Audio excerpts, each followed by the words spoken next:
Ya, negeri aja yang ada di dekat dia nggak bisa, negeri yang bisa dia masukin pun sudah tidak tersedia. Karena beberapa jaraknya sekarang di bawah 1 kilometer. Masyarakat mereka bayar, tapi anaknya nggak diterima. Jika para pelaksana ini mengalami tekanan kiri kanan. Assalamualaikum warahmatullahi wabarakatuh. Bertemu lagi dengan saya Yadi Jaya Santika di podcast Banten High. Kali ini saya kedatangan tamu yang luar biasa, yang mungkin banyak dicari wali murid ya untuk curhat, untuk mengadu, termasuk saya, Ketua Ombudsman Banten. Saya namanya Abang Fadli Apriyadi, betul Bang? Fadli Apriyadi. Ini baru menjabat berapa bulan Bang? Sejak Desember ya, berarti sudah masuk bulan ke-8 ya. 8. Udah langsung disibukkan ya dengan PPDB. Ya begitulah. Dan begitulah. Saya sangat antusias ini kedatangan Ketua Ombudsman Banten, Bang Fadli. Jadi ini kepala ya, maaf. Oh iya, kepala, Mas. Kepala Ombudsman Perwakilan Banten. Jadi podcast sekaligus curhat kayaknya. Siap. Bang dilantik Desember. Lantik Desember. Sebelumnya dari mana? Sebelumnya saya terakhir itu lebih banyak aktivitas di Bogor. Jadi saya aktif di pusat studi di kampus. Saya juga IPB di pusat studi bencana di IPB. Saya juga aktif sebagai trainer lalu konsultan di berbagai lembaga pemerintahan. Ya aktivitas seperti itulah. Lumayan. Ikut bidding. Kenapa tertarik untuk ikut ke gabung ke Ombudsman? Jadi begini, selalu yang saya bilang dulu bahwa ternyata banyak hal di masyarakat ini yang terlewat. Terlewat dalam artian begini, kalau saya sempat dulu kerja di perusahaan, di industri juga sebagai konsultan. Jadi biasa itu kalau kita ngejahit 100, salah 1, salah 2. Ya. Tapi di pelayanan masyarakat nggak bisa begitu. Kita bikin KTP 100, 1-2 orang kelewat ini mungkin buat cari sekolah, buat kuliah, buat apa gitu ya. Artinya adalah di saat kita bicara pelayanan publik itu semestinya tidak ada yang dilewatkan. Semuanya harus mendapatkan haknya. Nah, tapi kan itu tidak mungkin juga. Betul. Pasti tidak ada yang sempurna. Betul. Nah, disitulah ombudsman itu harus hadir sebagai tempat bagi masyarakat untuk membantu mereka mendapatkan hak-haknya. Nah, yang kedua, berbeda dengan organisasi swasta di mana ada persaingan, kompetisi, di pemerintahan ini kan tidak ada saing-saingan. Kalau kita mau bikin KTP ya Dukcapil, ya kecamatan, ya kelurahan. Nggak bisa kan kita orang Serang bikin KTP lalu ke Dukcapil yang Tangerang gitu, nggak mungkin. Lalu di mana dong agar ini membaik? Ya salah satunya adalah kontrolnya masyarakat, perannya masyarakat, serta adanya lembaga-lembaga pengawas eksternal. Nah disitulah peran ombudsman itu menjadi penting. Nah dari sisi situ saya lihat, ini ada peluang, ada ini ombudsman, dan sudah cukup lama juga saya beraktivitas saya kalau di Bogor saya ikut Kahmi, ICMI gitu loh ya. Jadi juga ikatan alumni aktivis kampus ya. Gitulah ya. Nah, saya merasa ya ini juga dunia yang bisa saya masukin dan memberikan peran lah bermanfaat bagi masyarakat. Nah, berarti udah sekitar 6 bulan 7 bulan ya di Banten. Apa kesan pertama soal Banten, Bang? Sudah 6 bulan 7 bulan ini? Iya. Memang saya rasa sih satu, kita mesti harus meningkatkan partisipasi masyarakat. Ya, memang ada perbedaan juga antara daerah Tangerang Raya dengan sebutannya apa nih? Banten Timur. Nah, kita melihat juga dari laporan masyarakat juga berbeda.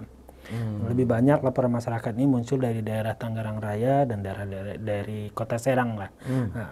Nah, beberapa penelitian dan data yang dimiliki ombudsman di seluruh dunia juga menunjukkan bahwa negara maju itu justru laporan masyarakatnya semakin meningkat.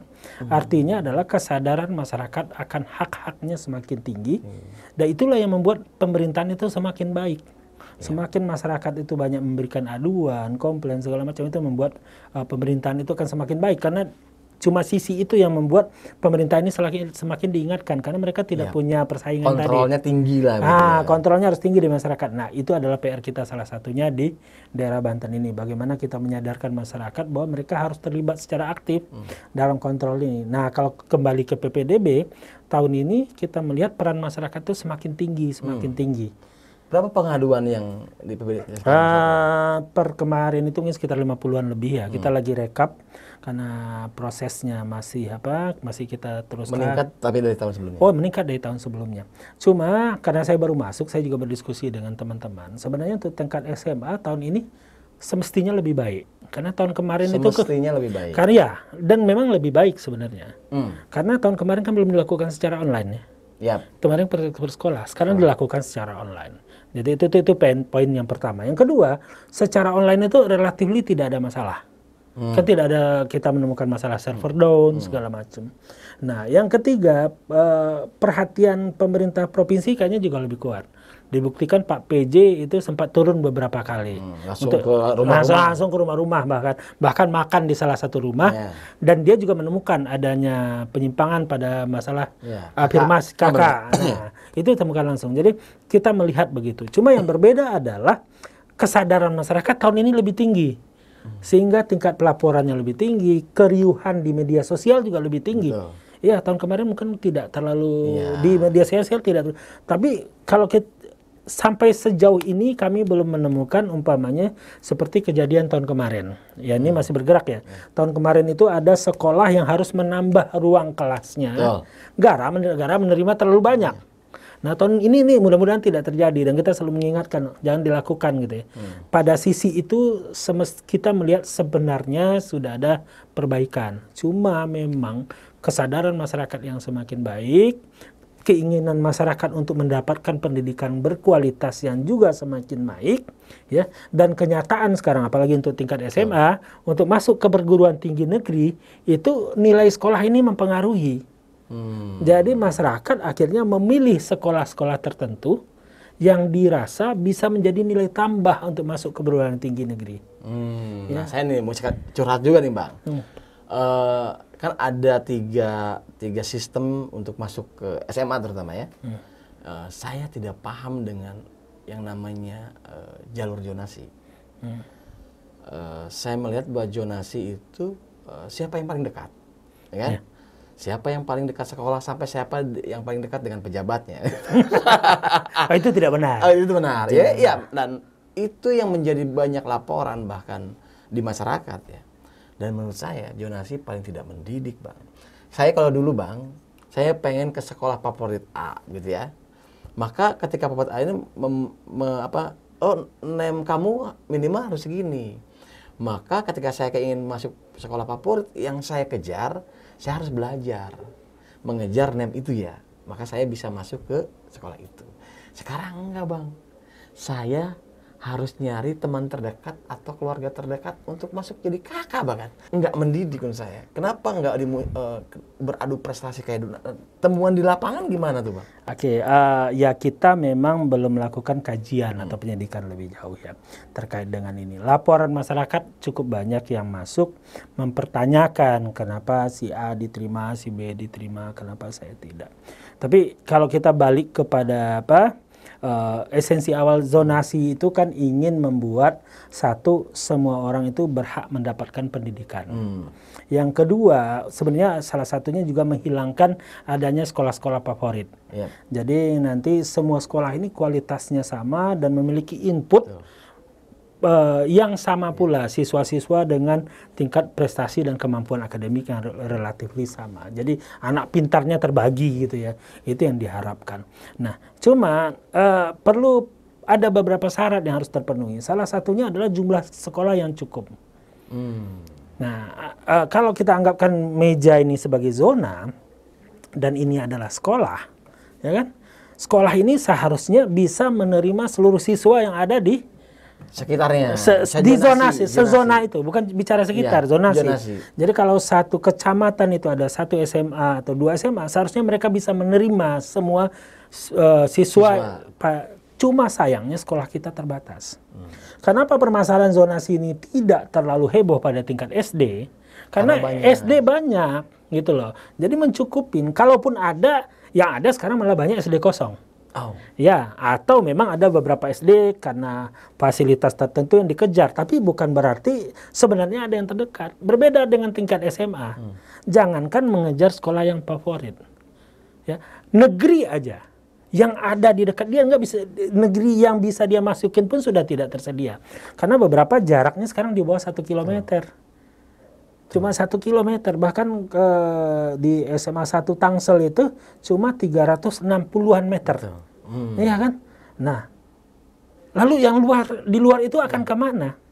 Ini kendala. Nah, seperti yang kayaknya disampaikan tadi, akhirnya di saat anak-anak sekarang pun sudah paham, meskipun ini perlu penelitian lebih lanjut, ataupun orang tua, sekarang kan dia akan sampaikan anaknya, kalau kamu mau masuk sekolah negeri, pertama kamu harus berprestasi, tetap. Tapi kan jalur prestasi itu 30% dan dibagi dua. Ada yang akademik dan non-akademik. Ya, sekarang juga angkanya di atas 90-an untuk yang akademik. Rata-rata di atas ke 10-an. Dan mungkin banyak di antara anak-anak kita yang udah nggak percaya diri untuk mencapai angka itu. Atau sangat berat untuk mencapai.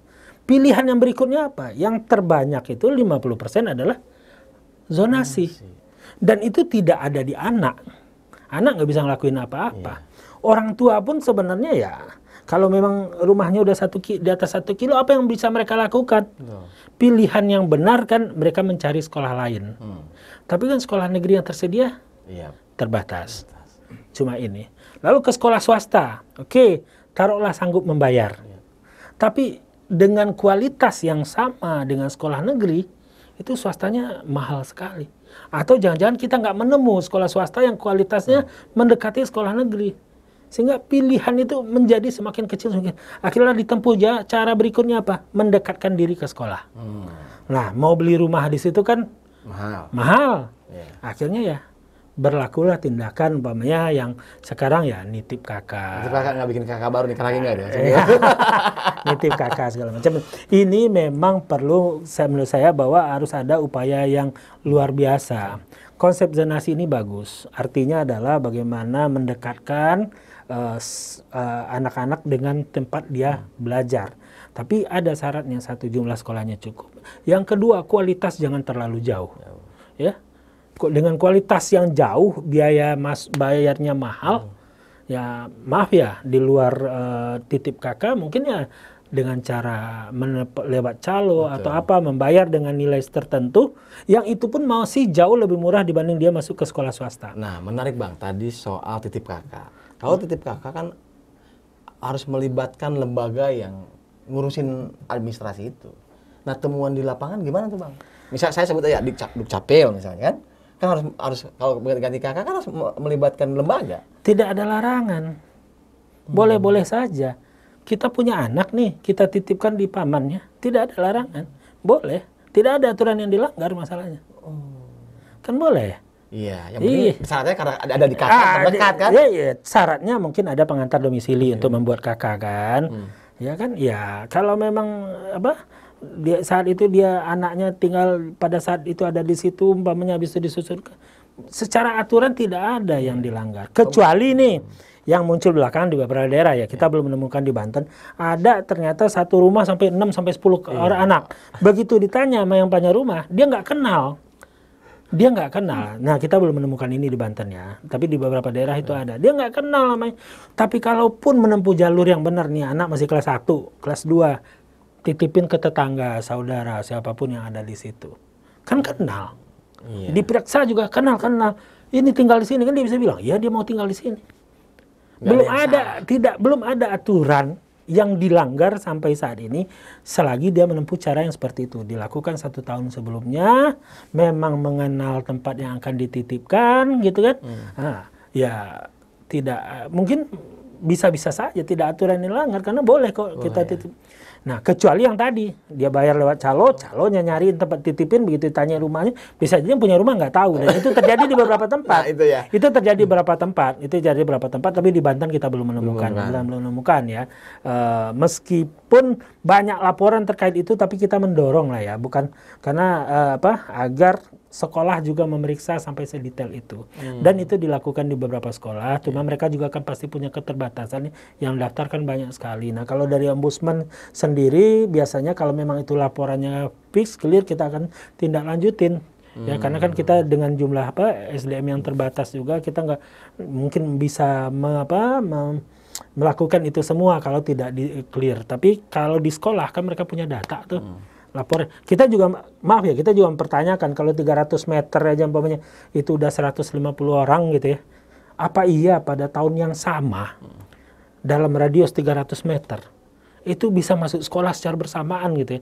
Itu kan perlu kalau diperiksa satu-satu ya, kalau memang begitu adanya ya udah gitu loh. Ya, tapi kan bisa jadi pertanyaan juga gitu loh. Apa iya sih, masa sih gitu loh. Atau memang kita memang sarapan itu ya. Ya, SMA 1 Serang sekarang kalau nggak salah hampir 900, pokoknya 21 kilo gitu kan. Lalu beberapa daerah di Tangerang itu rata-rata 800, 700, Di bahkan sini, ada Bang, yang saya 300. nggak masuk kemana-mana nih, Bang. Nah, di saat nggak masuk kemana-mana, pertanyaannya adalah pendidikan itu kan harus hadir bagi setiap warga negara. Dan itu adalah hak. Dan pemerintah berkewajiban untuk menyediakan. Nah, di saat fasilitas ini tidak ada, karena sebenarnya zonanya ada, tapi udah tahu nggak bakalan masuk. Kenapa? Kemarin aja cuma 1 kilo. Betul. Iya kan, kita masih di zona itu. Nah, itu yang perlu jadi pertimbangan berikutnya. Nih, satu zona nih, kenapa kita harus dibedakan dengan jarak? Nah, itu memang itulah keputusan pemerintah yang mungkin perlu kita uji ya. Bahwa di zona ini dengan sekolah yang terbatas, daya tampung banyak cuma 200, ternyata ada 500 orang. Bagaimana kita menyeleksi siapa yang akan masuk? Apakah berdasarkan jarak? Apakah berdasarkan prestasi? Atau berdasarkan tingkat ekonomi? Atau apapun itu. Nah, kalaupun ini dikombinasikan, bagaimana pilihan-pilihan itu menjadi adil bagi masyarakat dan bagi anak didik sendiri. Ya, saya memahami beberapa itu menyampaikan keluhan juga secara langsung dan tidak langsung.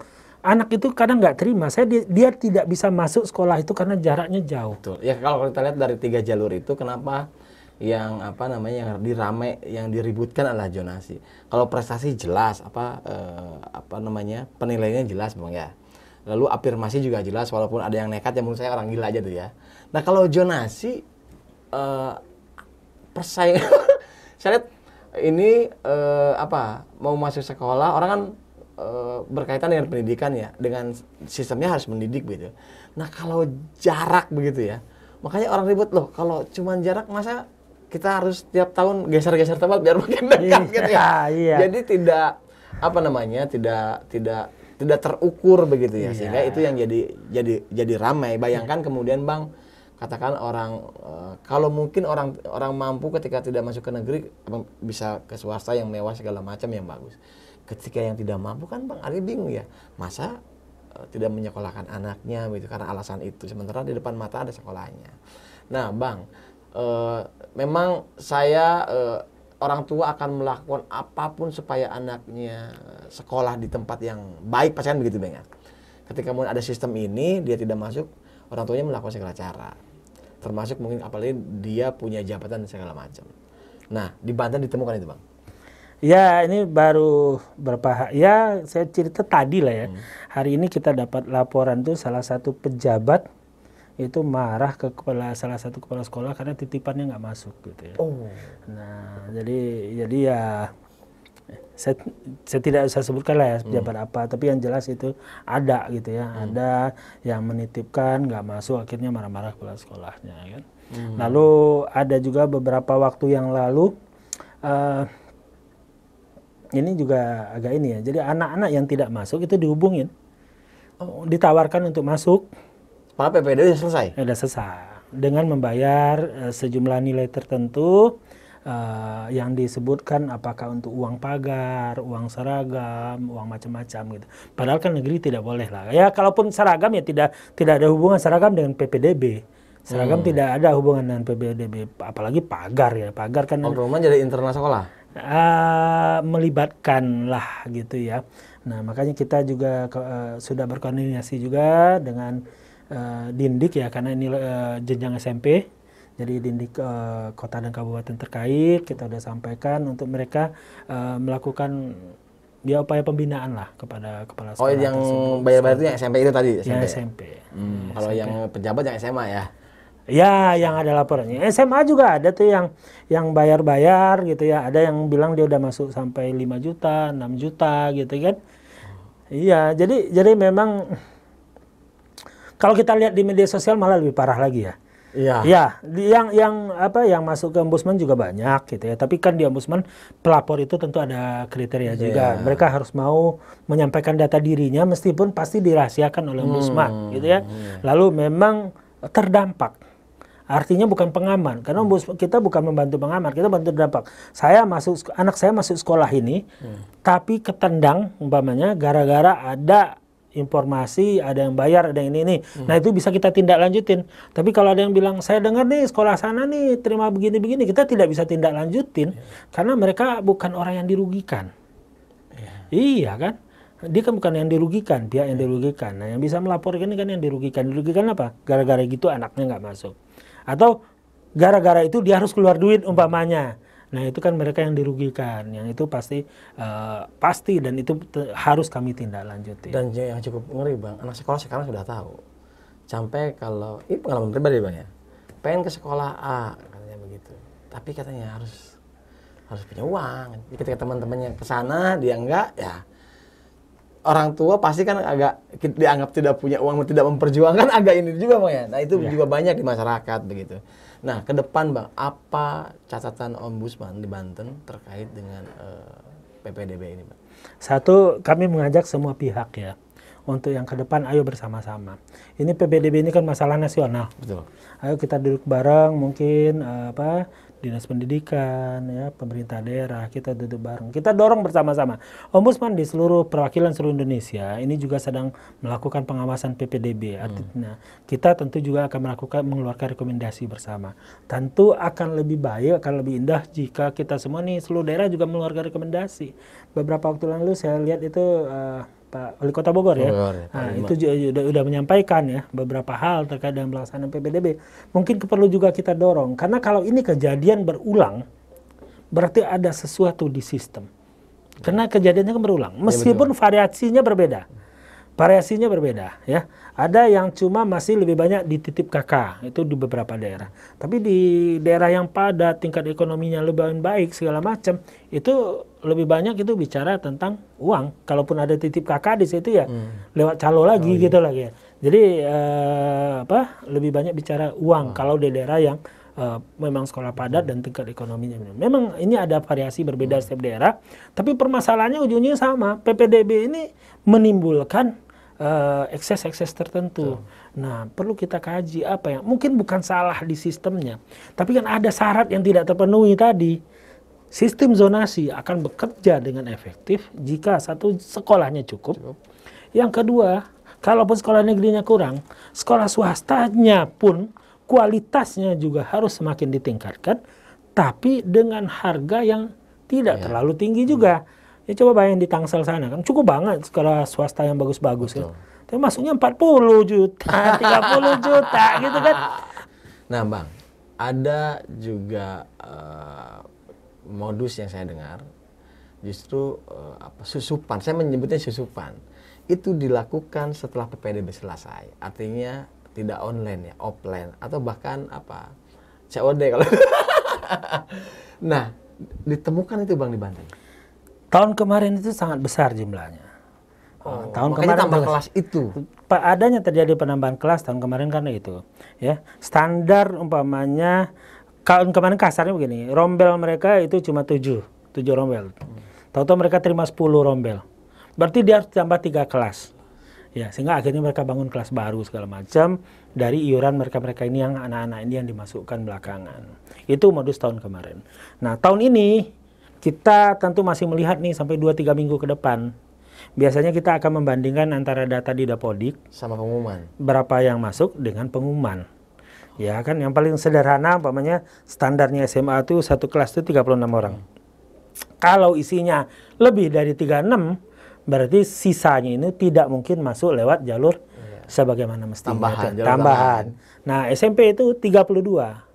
sisanya masuk dari mana. Itu yang pertama. Yang kedua, hasil perhitungan kita kemarin, kita udah umumkan juga, itu ada sekitar 5 ribuan kursi kosong di seluruh Provinsi Banten untuk level SMA. Meskipun jumlahnya bervariasi ya. Saling rendah itu kalau saya tidak salah itu Kota Tangerang atau Kota Tangerang Selatan itu cuma sekitar 10. Lalu Tangerang Raya itu yang lain itu rata-rata 100-an. Yang besar itu memang Lebak ya sekitar 1000-an. Itu dari seluruh jalur, ada zonasi, afirmasi. Saya sempat kunjungan ke salah satu sekolah di Tangsel, yang paling rendah itu Tangerang. Satu sekolah Tangsel, dia memiliki jatah afirmasinya 50-an, yang terisi cuma 20-an. Kenapa? Karena sekolah ini berada di kompleks sekitarnya yang memang secara ekonominya itu sudah bagus-bagus. Sehingga mereka malah afirmasinya yang kosong. Nah ini sekarang akan diisi. Informasi yang kita dengar itu kan tetap yang akan diutamakan adalah jalur sebagaimana awal aja. Kalau afirmasi, zonasi. Cuma kita belum tahu nih mekanisme pengisiannya akan seperti apa. Apakah secara online kembali atau offline. Nah ini perlu pengawasan semua pihak. Ya, pengisian kosong ini perlu pengawasan semua pihak juga. Jangan sampai nanti ini untuk masuk sini pun menimbulkan ekses-ekses berikutnya. Ya, itu yang pertama yang sudah. Yang kedua, yang tadi ini udah memang jatahnya udah benar, diisi 36 ya, sesuai dengan daya tampung. Tapi ini tiba-tiba nanti pada saat dimasukin ke Dapodik bisa jadi 40, bisa jadi lebih gitu kan. Nah, yang dirugikan tentu itu satu udah jelas melebihi standar ya. Kenapa angkanya 36 kan dengan segala pertimbangan pasti standar 36. Sekarang diisi 40, siswa yang udah masuk dirugikan, kualitas dirugikan, segala macam juga dirugikan. Jadi kami izin ya, kami mewanti-wanti kepada masyarakat jangan percaya jika ada yang menjanjikan. Jangan sampai cuma ketipu doang. Karena kita juga dapat beberapa keluhan masyarakat, mereka bayar tapi anaknya nggak diterima. Ya kan? Artinya bisa jadi ini cuma penipu aja. Ini kan kesempatan ya. Kesempatan orang tuh cuma buat nipu. Satu. Yang kedua, kami juga mengingatkan kepada pelaksana, ya, sekolah-sekolah segala macam. Kalau memang ini masih ada kursi kosong, isilah sesuai dengan mekanisme yang berlaku. Ya. Atau kalau tidak jangan ditambahlah melebihi semestinya mestinya. Jika para pelaksana ini mengalami tekanan kiri kanan, ya silakan berlindung kepada atasannya. Bisa datang ke dinas pendidikan atau bisa ke Pemda langsung. Atau kalau enggak silakan lapor ke Ombudsman. Kami akan membantu melindungi. Pihak sekolah yang lapor? Belum ada. Sampai sekarang belum ada. Ya kita juga paham lah. Tapi yang jelas sejak awal sih kami juga bersurat ke beberapa sekolah ya. Bahwa kami juga terutama sekolah-sekolah yang dianggap selama ini dianggap favorit atau dianggap risikonya besar gitu ya, kita bersurat bahwa kita siap menerima laporan juga dari mereka sebagai pelaksana jika ada pihak-pihak tertentu yang menekan. Yang kita ceritakan tadi pun juga bukan dari pihak sekolah informasinya bahwa ada pejabat yang merasa titipannya nggak terima lalu ngamuk-ngamuk lah pada kepala sekolah ya. Nah itu juga bukan langsung dari pihak sekolah yang melapor, tapi ada yang melaporkan kepada kita lengkap dengan dokumentasi dan segala macam informasinya, detail sih. Jadi kami sampaikan bahwa informasi yang diterima Ombudsman ini pun semuanya kita pastikan bahwa itu memang begitu adanya, baru kita berani menyampaikan kepada masyarakat. Cuman ya kan kita juga menjanjikan kepada pelapor bahwa ini kita rahasiakan. Karena melapor ke Ombudsman itu bisa dirahasiakan. Jadi nggak bisa juga kami membuka siapa sih yang melapor, SMA mana, nama anaknya siapa. Ya. Takut nanti melapor. Iya, takut nanti melapor. Jadi silakan saja gitu melapor. Dan pasti kita akan tindak lanjuti. Dan bagi kami, Ombudsman yang penting kan kita mencegah. Betul. Jadi kalau kita dapat informasi itu, kita akan lebih dahulu menyampaikannya. Kenapa? Agar jangan benar-benar terjadi. Sayang kan, kalau itu penipuan sayang, kasihan. Kalaupun dipaksakan diterima, kasihan juga. Nah, jadi ayolah bersama-sama kita jaga nih 2 minggu, 3 minggu ke depan ini cukup krisis, ya. Sama-sama kita perhatikan ini periode kritis ya. Minggu rawan. Nah, ya. Minggu rawan berdasarkan pengalaman tahun kemarin. Tapi kami yakin sih tahun ini lebih pelaksana itu lebih ini. Kami ya lebih baik. Kita kunjungan ke sekolah itu diskusi dengan para penyelenggara pelaksana. Mereka sudah berusaha semaksimal mungkin. Cuman memang kadang ada oknum di sekolah atau ada oknum di luar gitu ya. yang memanfaatkan situasi atau memanfaatkan jabatannya gitu kan, atau juga beberapa orang tua gitu kan yang terdorong. Saya sih tidak melihat juga kreativitas orang tua ya, tapi nggak tahu kalau mungkin sekarang makin pintar juga orang tua.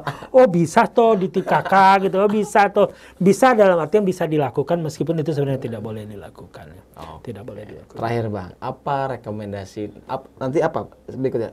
Ombudsman mengeluarkan rekomendasi. Saran pasti. Saran itu pasti dari hasil ini semua tentu kita bisa memberikan apa usulan-usulan atau saran ya. Kalau rekomendasi itu tentu lebih berat ya. Saran, masukan, usulan kepada ini. Tapi kalau dengan kondisi saat ini kami mendorong ayo bareng-bareng gitu lah. Ayo bareng-bareng perbaikan ini. Bukan cuma masyarakat tapi dinas pendidikan, pemerintah daerah gitu. Karena kan isunya udah sama ini. Kalau umpamanya cuma kejadian di daerah kita doang, di daerah lain tidak. Ya berarti masalahnya di kita gitu kan. Tapi ini kan kejadian merata di semua wilayah ya. Ombudsman di seluruh perwakilan itu menghadapi kendala yang sama tentang PPDB ini. Artinya ini bukan cuma masalah lokal, ini sudah nasional. Ada perbaikan. Tapi Bang sekarang saya lupa tuh. Ini kan juga bersamaan dengan tahun politik. Ada siapa yang dipolitisasi untuk kepentingan politik misalnya? Belum mendengar kita. Belum mendengar ya sejauh itu.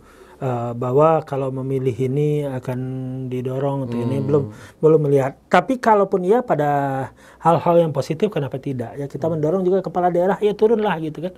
Tunjukkanlah kinerjanya gitu. Itu ya. Iya dong gitu loh kan. Pak Gubernur aja mau turun untuk memeriksa gitu ya. Kenapa mungkin kami ya mendorong kepala-kepala daerah yang lain atau beberapa malah mengambil kebijakan ya di Tangerang kabupaten kalau tidak salah ya. Swastanya pun digratiskan. Kota ya. Kota itu swastanya digratiskan, di Tangsel itu memberikan subsidi. Jadi untuk SMA uang masuk itu diberikan subsidi dengan nilai tertentu, SMP dengan nilai tertentu. Jadi semua ayo bergerak, semua ayo berperan karena memang inilah masanya udah 7 tahun ini kalau tidak salah sistem zonasi ini. Kita mau kayak gini terus kan enggak juga gitu ya. Nah penambahan sekolah kan juga nggak gampang kan. Di Tangsel itu 1 meter lahan udah berapa? Kan nggak mungkin sekolah di bawah 1000 meter umpamanya kan. Berapa investasinya? Jadi memang tidak mudah. Jadi memang perlu duduk bareng, kita cari mekanisme di tengah keterbatasan kita. Tapi apa yang bisa diterima masyarakat. Di saat umpamanya ya anak saya nggak bisa masuk sekolah ini, tapi saya bisa menerima. Iya kan? Iya, anaknya juga logis gitu. Nah sekarang kan kalau anak saya, mama gimana sih, saya nggak bisa masuk sekolah sana. Mama masih nggak bikin rumah dekat sana. Nah itu kan nggak bisa kita terima gitu. Nyuruh papanya yang lain-lain juga. Nah itu yang pertama. Yang kedua meskipun perlu dikaji lebih lanjut ya. Apakah ini benar apa tidak, teman-teman ahli pendidikan mungkin lebih tahu gitu. Bagaimana dengan anak yang rumahnya dekat sekolah itu. Iya kan?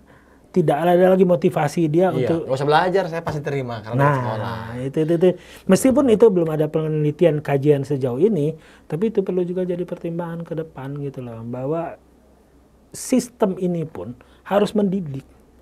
Sistem ini pun harus mendidik gitu ya, bahwa anak itu tetap harus terdorong untuk termotivasi untuk belajar gitu.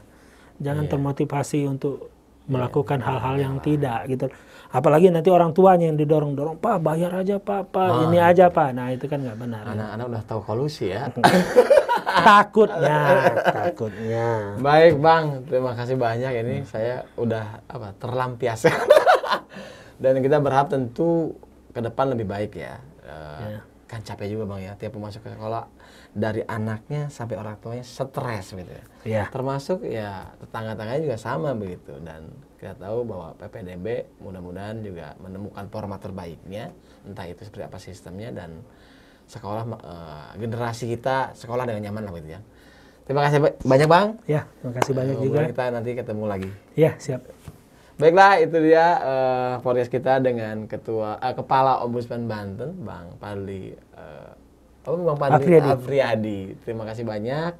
Wassalamualaikum warahmatullahi wabarakatuh. Waalaikumsalam warahmatullahi wabarakatuh.